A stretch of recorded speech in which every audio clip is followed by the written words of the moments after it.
못하셨다고요? 그 당시의 즉각적인 입장은 좀 의아하고 당황스러운 입장이었다는 판단을 말씀을 못했다고요? 드리는 거고요. 예. 그 그 당시에 판단을 판단이 못했다고요? 그렇습니다. 검사 몇 년 하셨어요? 25년째입니다. 어이가 없습니다.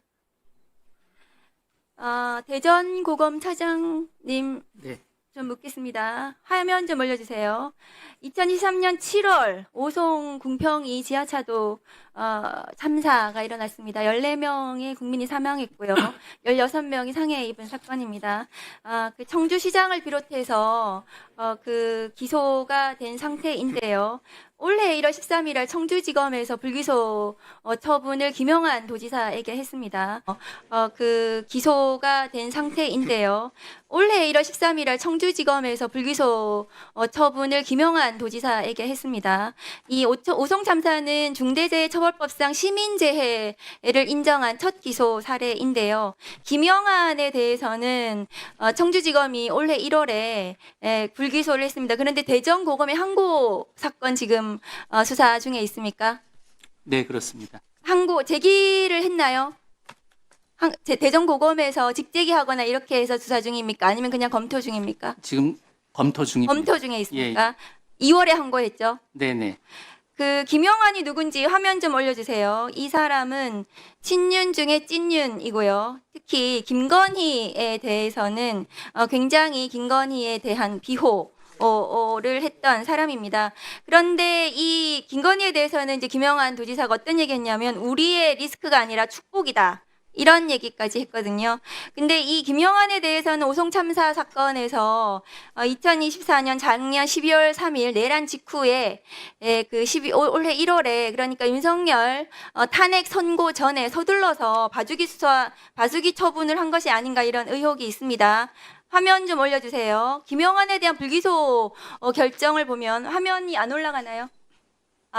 화면 좀 불기소 결정을 보시면 충북도가 지하차도의 실질적 지배 운영은 인정을 했는데 그리고 과실도 인정을 했어요. 과실이 어떤 게 있냐면 자동 진입 차단을 시설을 설치하지 않았고 집중 호우가 예고됨에도 비상근무를 하지 않았고 공직자들이 지하차도를 사전 통제하지 않았다. 이게 이제 제일 중요한 것 같아요. 지하차도 사전 통제하지 않은 거. 그리고 충북도가 균형 건설국 도로과 직원들이 별다른 관리 감독을 하지 않았다. 이게 이제 주의 의무인데 그럼에도 불구하고 그 김영환 도지사의 변명만 받아들여가지고 무혐의를 한 것이 아닌가 저는 그렇게 보여집니다. 그러니까 결정적으로 저 무혐의 결정문 끝에 보시면 각 임무 담당자들이 매뉴얼에 따라서 임무를 수행했다면 그랬다면 매뉴얼만 있으면은 도지사가 그 매뉴얼대로 공직자들이 하면 되는 거지 도지사가 뭐 그것에 대해서 시행 그 매뉴얼대로 하는지 안 하는지 당시에 안 한 것이 죄가 되지 않는다 뭐 이런 취지예요. 근데 그러면 도지사가 매뉴얼만 만들어 놓으면 되는 거지 그 후에 무슨 참사가 일어나도 아무것도 안 해도 된다. 결과적으로는 결정문이 그런 취지의 결정문이에요. 그럼 도지사가 왜 있는지 모르겠거든요. 이 사건에 대해서 지난 화면 올려주세요. 오송 지하차도 참사 국정조사 때 9월 10일입니다. 존경하는 이광희 의원께서 그 노만석 대검 차장에게 이 사건 24건의 도지사의 의무 위반에 대해서 지적을 했더니 노만석 차장이 항고팀에게 그 내용을 전달하겠다고 답변을 하셨습니다. 이 내용에 대해서 대검으로부터 전달받았습니까? 딱히 전달받은 건 없습니다. 그 노만석 차장은 전달한다고 해놓고 전달도 안 했네요. 근데 이 사건은 차장님 제가 보기에는 다음 거 올려주세요. 이 사건, 이게 혐의 여부에 대해서 판단을 하실 때 도지사가 예방 의무를 안 한 것에 초점을 맞추시니까 불기소 결정문이 저렇게 나오는 건데 미호천 제방이 무너지고 지하차도의 침수 당시를 포커스를 맞추시면 직무유기가 저는 인정이 될 것 같아요. 왜냐하면 실시간으로 도지사가 왜 이 지휘를 하지 않았는가. 그런데 김영환 지사는 이 미호강이 범람하고 있는 전날 그 폭우가 막 쏟아지는 저 와중에 전날에 저 때도 이미 재난 3단계였습니다. 그런데도 서울에서 기업인과 만찬을 했습니다.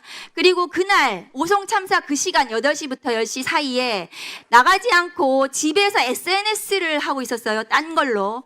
그리고 참사 시점에 그 다음에 참사 당시에는 또 짜글이라는 맛집을 또 왔다 갔다 하기도 했고요. 그런데 6시 40분에 집중호우 대책회의 하던 당시에 이미 이제 그때 미호천이 범람하고 막 사고가 막 직전에 그때 지하차도 차단 지시만 해도 됐던 사안이었거든요. 그걸 하지 않은 거예요. 충북도지사가. 그 당시에 회의를 할 당시에 여기에다가 포커스를 맞추시면 직무유기가 인정이 되신다. 그래서 항고팀에서 이 부분을 좀 집중적으로 검토를 해서 직무유기로 이 김영환 도지사에 대해서는 처리를 하셔야 된다. 이런 생각이 듭니다. 왜냐하면 이 김영환 도지사가 이 회의 당시에 그런 조치 자체를 하지 않고 차단 조치를 하지 않고 자기가 뭐 했냐 하면 점검한다 그러면서 화면 올려주세요. 자기 땅이 있는 괴산댐 쪽으로 가가지고 뭘 점검한다고 괴산댐을 점검을 합니다. 그런데 참사 현장에는 5시간 후에나 나타나요. 그러니까 김영환 도지사는 전반적으로 전날부터 저때까지 전체적으로 직무유기의 범위를 가지고 제대로 된 지휘 감독을 하지 않고 도로 차단 지시를 하지 않은 이 부분이 저는 인정이 되지 않겠나 이런 생각이 듭니다. 마지막으로 좀 올려주세요. 이게 지금 윤석열 정부의 재난을 대하는 태도입니다. 지금 국민이 희생됐는데 국정 홍보를 위해서 저딴 사진이나 찍고 홍보물을 올렸어요. 윤석열 정부 당시에 찐윤이라는 김영환 도지사가 오송 참사를 바라보는 시각, 그 당시에 행했던 그 직무유기가 저는 저하고 맞닿아 있다. 그래서 저는 대전고검에서 이 사건을 항고 사건을 직제기 해가지고 수사를 하셔가지고 김영환에 대해서는 기소하셔야 된다라고 생각합니다. 차장님 여기에 대해서 답변해 주시기 바랍니다. 네. 수사 중인 사안이라 자세히 말씀드리기는 어렵지만 지금 의원님께서 말씀해 주신 그런 쟁점을 포함해서 지금 사건 전반을 면밀히 잘 살펴보고 있습니다. 계속 신중히 면밀히 잘 검토를 하겠습니다. 네, 이상입니다. 네, 수고하셨습니다.